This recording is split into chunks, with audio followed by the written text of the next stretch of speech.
Bonjour, bonsoir. En plein cœur de la nuit, je réchauffe le tambour pour tout à l'heure. J'étais là hier pour consacrer le tambour d'une amie. Et ce soir, c'est celui-ci qui va chanter. Ce soir, on est au site des Pierres Gauloises, qui n'a rien de gaulois évidemment. Ce vieux site mégalithique tout près de chez moi dont je suis le gardien. Et je suis installé près de ce feu, au pied d'un menhir, avec quelques torches, quelques bougies pour indiquer les directions, pour être sûr d'être bien placé au pied de cette pierre. La bougie du nord est tout en haut, évidemment elle s'est éteinte, évidemment, puisqu'au nord tout est sombre. Et en ce jour de Samhain, pour une belle nouvelle année, le lieu est parfait. Bienvenue à cette guidance. Ouh, je me remets un petit peu. Bienvenue à cette guidance. On va commencer tout de suite. Directement. Hop là. Hello. Salut Marie. Alors, le livre, eh bien on va déjà finir la semaine dernière, ce qui s'est passé. Et la semaine dernière, la guidance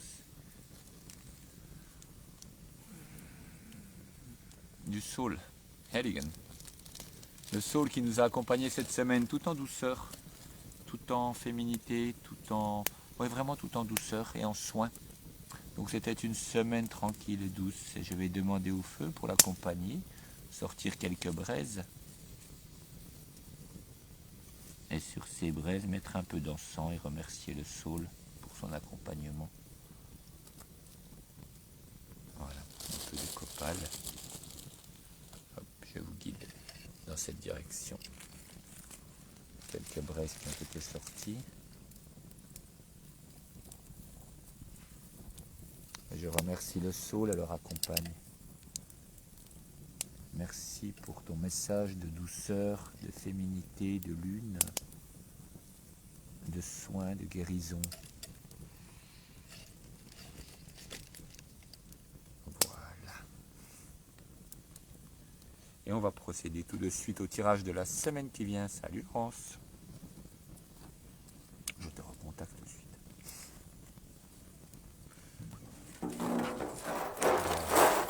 Ce tirage qu'on fait ensemble, je vous le rappelle pour les personnes qui sont habituées à venir, les anciennes et les anciens. Pour les autres, eh ben, c'est un tirage qu'on fait ensemble. Je ne vais pas vous délivrer une guidance. Oui, traduire certaines choses. Après, c'est à vous de faire. Mais on fait cette guidance ensemble. Et surtout, cette main qui tire connaît les ogames. Vous ne les connaissez pas, donc soyez dans la semaine qui vient dans un message à recevoir, afin que ce soit vous qui guidiez au maximum ma main sans que je regarde, mais je regarde et je ferme les yeux, je laisse aller, et en se mettant en lien, ce lien qui est fort, c'est ce lien qui existe, c'est ce lien qui fera ressentir l'ogame juste. Et l'ogame juste pour cette semaine, c'est celui-ci. C'est facile, j'ai répété le texte cet après-midi pour celui-ci, donc c'est tout simple. C'est tellement facile. C'est pas compliqué, la magie n'est pas compliquée, c'est le monde autour de nous, donc c'est très simple. C'est l'ajon d'or qui pousse sur les forêts de Brocéliande. Voilà. C'est ce qu'il y avait cet après-midi parce que c'est lui qui est passé quand je les ai remis en place.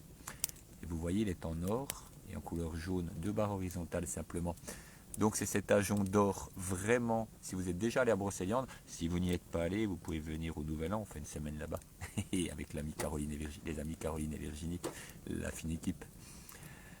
Donc cet ajon qui pousse partout et qui est d'un jaune d'or, vraiment, il ressemble à des genêts, hein, c'est très, très semblable aux genêts. Et il indique vraiment ce rayonnement, cet or, l'or de la vie, cette brillance, cette réussite, cette lumière, mais vraiment d'or, de l'or qui est à l'image du soleil. Vraiment, cette semaine qui vient est une semaine Une semaine de réussite simple, facile. Il suffit de suivre. Vous voyez, ce ne sont pas des semaines compliquées. On a eu le prunelier il y a 2 semaines, un petit peu, voilà, un peu de travail. Et puis là, après cette douceur maintenant, et bien simplement profiter pleinement, être pleinement dans la semaine qui vient, pleinement dans la joie, dans l'accueil, dans la réussite de ce que l'on fait. La joue. Vous pouvez le dessiner sur une feuille de papier chez vous si vous souhaitez et le faire agir, le mettre, l'activer comme je vais l'activer maintenant avec encore un peu d'encens. Voilà. Il n'est pas utile de faire des simagrées incroyables, mais il est important d'être dedans. Et là, Jean, je te remercie, tu t'approches du feu, tu vois le feu et la brillance. Il est pleinement dans cette énergie, pleinement dans cette énergie rayonnante. Vraiment, c'est un vrai plaisir, c'est un vrai plaisir. J'espère que vous allez bien dans cette jolie semaine du Nouvel An Celtique. Nouvel An Celtique qu'on a fêté au Temascal, hutte de sudation de samedi. Une belle hutte de sudation avec ma petite fille de 7 ans qui a fait une porte et qui a parlé au millimètre. Les enfants sont des maîtres, vraiment. Écoutez les enfants parce qu'ils savent tout. Ils savent tout, ils peuvent tout faire. C'était facile pour elle. Parler de ses ancêtres qui ne sont plus près d'elle, qui sont encore là sans être là, qui l'accompagnent. C'était facile. Les mots sont sortis tout seuls avec un sérieux et une intention qui était une leçon pour tout le monde. Vous l'avez vu passer? On va passer un coup en arrière. La lumière qui vient de passer là, juste là. Un peu de lecture cette semaine. Alors la semaine dernière, c'était évidemment avant le Nouvel An. C'était Noël, logiquement. Donc c'était le catalogue de la Bredoute. J'ai remis une petite image pour les enfants, spéciale pour les enfants. Panoplie de promoteurs immobiliers pour acheter des terrains. Toi aussi, tu pourras acheter des terrains à bas prix et les revendre à prix d'or. Comme papa et maman. C'est magnifique. Comment créer des enfants parfaits. Anton Parks cette semaine. On va aller tout à fait à autre chose. Alors évidemment, vous le voyez à l'envers, comme d'habitude. Mais là, il faudrait que je mette la caméra à l'envers, ça va encore mal finir. Donc, Anton Parks, Le chaos des origines, c'est son dernier livre. Bonsoir, Lee. C'est son dernier livre, je vous conseille très très très vivement, mais si ça vous intéresse, évidemment les précédents, qui parlent de l'histoire de l'humanité, de la création de l'humanité, en reprenant tous les textes anciens. Donc Anton Parks, quelqu'un qui a une culture absolument, j'ai jamais vu ça, tellement de notes en bas de page et d'explications sur la quantité de langues qu'il parle, sumérien, assyrien, etc., des rapprochements qui n'ont jamais été faits, et il suffit de lire, en fait, tout est sous nos yeux. Tout est sous nos yeux, l'histoire de l'humanité est sous nos yeux. Il suffit de regarder, de savoir regarder, et puis bon, il nous éclaire très bien. Évidemment, c'est beaucoup plus facile avec lui. Mais tout est sous nos yeux. Tellement facile. Tout le comique de la situation en ce moment est sous nos yeux. Le délire est sous nos yeux. Il suffit de regarder, vous voyez passer là. Donc voilà. Et il reprend toutes ces jeunesses de la Bible, mais qui ont été édulcorées et réédulcorées. Il n'en reste quasiment rien dans la Bible originale, quelques lignes. Et là, il reprend tous ces textes d'origine, les textes des manuscrits de la mer Morte, les manuscrits de Nag Hammadi, etc., etc. Beaucoup de manuscrits. Et on voit que l'histoire qui est racontée dans la Bible est bidonnée à un point, mais à un point qui est inimaginable. Donc on va lire ensemble, choisir un numéro de 1 à 10, et puis on tombera sur un extrait quelque part de la genèse de l'humanité. Je vous laisse mettre un nombre. Et je fais ma petite addition de prof de maths. Allez-y, allez-y. Tigui-digui.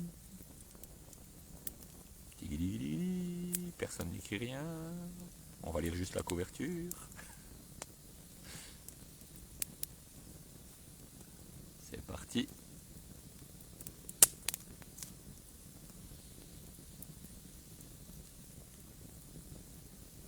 Qu'est-ce qui balance des cœurs comme ça là? Faut arrêter, hein. Merci.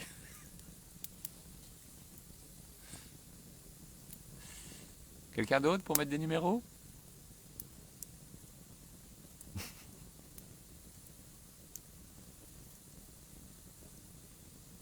Non? Alors on va lire la page qui est indiquée si personne d'autre ne met de numéro. Oui, non, oui, non, oui, non. Dernier appel. Alors on lira relativement au début.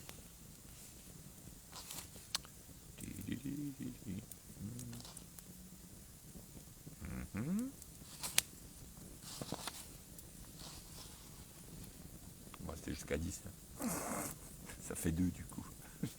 On va faire le système habituel. C'est bon?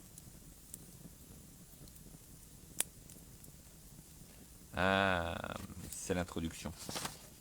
Donc je vais prendre à partir du début. Voilà.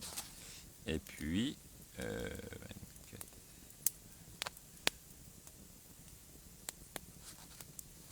Ok, c'est parti. Allez.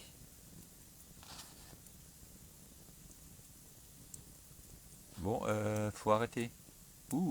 Madame, je sais pas qui vous êtes. Il faut arrêter de balancer des cœurs comme ça en série, j'ai compris. Merci, c'est bon. Merci beaucoup. Alors, c'est qui nous fait la page 50. Ça me fatigue. Allez, c'est parti. Je vais juste voir si je peux faire cesser cela qui devient saoulant fortement. Ah, purée. Bon bah voilà, on l'enlèvera la prochaine fois.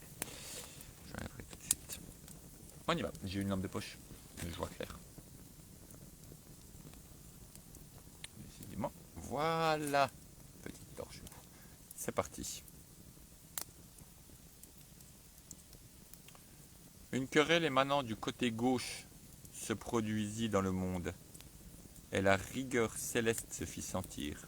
Les eaux du côté gauche se transformèrent en un élément sec, dépourvu de toute humidité, donnant naissance à 2 esprits démoniaques, un mâle et une femelle, lesquels engendraient les légions de démons pour retrouver les hauteurs de cette mauvaise querelle. L'un de ces esprits se nommait Vipère et l'autre Serpent. Tous deux ne formaient qu'un. Après son union avec Serpent, Vipère mit bas une descendance au bout de 7 ans de gestation. Ici se trouve le mystère des 7 noms que porte le Sheol, ainsi que l'esprit tentateur. Ainsi, tout ce qui émane du côté gauche est un mélange de bien et de mal. Pour que le bien soit pur, sans aucun alliage du mal, il faut qu'il émane du côté qui constitue la base du monde. Alors on va lire les commentaires parce que c'est quand même un peu spécial. Il est difficile de placer au bon endroit ce passage du Zohar, où il est question d'une race reptilienne issue d'une vipère et d'un serpent. Le texte tente d'expliquer l'origine du mal dans le monde et fait écho au passage en syriaque du livre d'Adam cité plus haut. Le Zohar souhaite présenter ces entités comme des esprits, sans doute afin de minimiser leurs futures actions terrestres. Le couple reptilien primordial engendre des démons, parmi lesquels se trouve l'esprit tentateur, d'où découlera plus tard le serpent de la Genèse. Bien entendu, le mal, entre guillemets, apparaît systématiquement du côté gauche, donc du côté féminin. Ces quelques lignes nous indiquent qu'il existait sûrement une vie sur Terre avant la nôtre, une vie où le type humanoïde reptilien régnait sur la planète. Je renvoie les lecteurs intéressés sur ces sujets vers mon ouvrage Les Chroniques du Girku, tome 3, le livre de Nouréa. Alors, les Chroniques du Girku, c'est vrai que l'extrait de texte là était un peu spécial.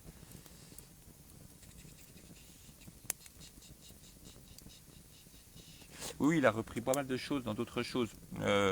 Sur tout ce qu'on lit, c'est vrai que c'est très intéressant. Et ces chroniques de Nouréa, ces chroniques du Girku expliquent vraiment beaucoup de choses sur beaucoup de textes. Et c'est des informations qui viennent d'autre part. Puisqu'en fait, en ayant lu ces livres, ça a donné une cohérence à l'ensemble, une vraie cohérence. Et c'est ça qui est intéressant dans les livres d'Anton Parks, c'est de donner une cohérence. Vous voyez, aujourd'hui, l'extrait qu'on a choisi est un peu bizarre. Un peu bizarre, c'est un extrait de la Bible. Le reste est beaucoup plus... Enfin, il y en a vraiment de beaucoup plus intéressants. Celui-là est un petit peu caricatural, parce qu'on retrouve cette histoire du bien et du mal. Et évidemment, alors ce qui dit par contre est très intéressant à la fin, que le mal est systématiquement placé du côté gauche. du côté féminin. Et chez les catholiques, le Père, le Fils et le Saint-Esprit, c'est une reprise de ce qui était normalement le Père, le Fils et la Mère. Ils ont remplacé la Mère par le Saint-Esprit. En fait, ils ont systématiquement remplacé tout ce qui était féminin par quelque chose de masculin ou de neutre. Vraiment, et c'est très très flagrant, comme les rois mages par exemple, qui s'appelaient dans l'histoire originelle les magiciennes. En assyrien, c'était des magiciennes, ce n'était pas des rois mages. Ça a été transformé. Et beaucoup de choses comme ça ont été transformées effectivement pour supprimer le côté féminin. Comme on arrive dans l'ère du Verseau, qu'on y est, le côté féminin reprend sa part. Et c'est ça qui est intéressant, vraiment, qui va nous permettre de rééquilibrer, de remettre en place. Le mouvement est en route. Et quand je disais tout à l'heure, de voir les choses devant nous, c'est assez amusant de voir les efforts sans fin que font l'État, etc. Tout ça pour essayer de rester dans l'ancien, de retenir tout ce qu'ils peuvent dans l'ancien. Évidemment, des efforts qui sont voués à l'échec, et qui ont l'air comme ça inarrêtables, mais qui sont voués à l'échec. C'est assez drôle de les voir se démener. Ce sont de pauvres gens qui essaient de garder ce qu'ils ont, qui essaient d'arrêter le mouvement du monde, mais ça ne s'arrête pas. Le mouvement du monde ne s'arrête pas, donc on va le suivre. Voilà, c'était une lecture un peu étrange, et j'ai les yeux qui brillent, on dirait. Ça c'est l'effet Samhain, l'effet Halloween. Une lecture un peu étrange là-dessus. Mais c'est vrai que si ça vous intéresse, toute cette genèse du catholicisme, vraiment intéressant, parce que qui reprend énormément de textes anciens d'Isis et Osiris, qui était vraiment la base en Méditerranée. On a vraiment des choses très très très intéressantes. Voilà, un peu de tambour pour être plus léger. Et comme je vous disais tout à l'heure, il va y avoir le voyage à Brocéliande, et cette fois-ci tout est en ligne. Donc vous pouvez télécharger le programme et ça va être vraiment chouette. Ça va être vraiment chouette parce que ça va être une semaine de danse conscience, vraiment tout en conscience, de rituels chamaniques, de passage de l'année, très important, un passage de l'année complet que l'on va faire pour réengager une nouvelle année. Alors évidemment, au 1er janvier, ça n'a pas de valeur avec le soleil ou quoi que ce soit. C'est quelque chose qui a été installé en 1560 quelque chose par Charles IX. Mais ça fait rien. C'est quelque chose qui existe, son égrégore existe par ce passage d'année. Et être dans Brocéliande dans ces moments-là, visiter ces lieux magiques, aller aussi à Carnac, on ira aussi à Carnac, c'est vraiment de beaux moments. Voilà, on va finir en musique. Et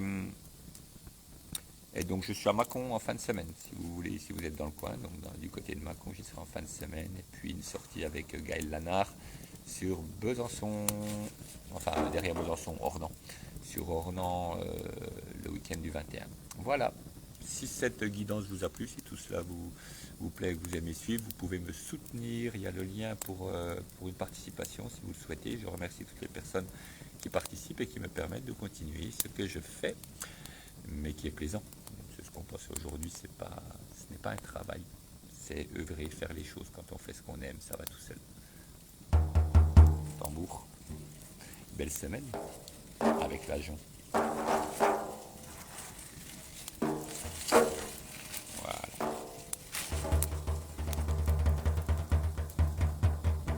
Ah, tiens, je vous donne la mauvaise main. Mon Dieu. Mon Dieu, c'est ça qui n'allait pas. Ah, ça va tout de suite mieux. C'est parti.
tambour dont je me sers pour la danse en général, donc on en joue souvent debout et il est plus facile d'en jouer debout. Mais bon, si j'avais joué un peu autour, c'était un peu compliqué. Quoique, avec le feu, c'était faisable. La prochaine fois, je vous filmerai le feu et en jouerai quelque part autour. Et ce sera différent. Voilà pour cette guidance de la semaine. Toujours différente, pleine de surprises. J'espère que ce moment vous a plu. Personnellement, c'est un vrai plaisir. On voit les étoiles ici. C'est magnifique. Je crois que je vais rester là toute la nuit. Je vous souhaite une belle semaine pleine de soleil, de brillance, avec la jonc, et pleine de joie, pleine de vibrations. Et à tout bientôt, au détour du chemin, les petites choses. Belle soirée, belle nuit, faites de beaux rêves. Terminé, c'est en bas.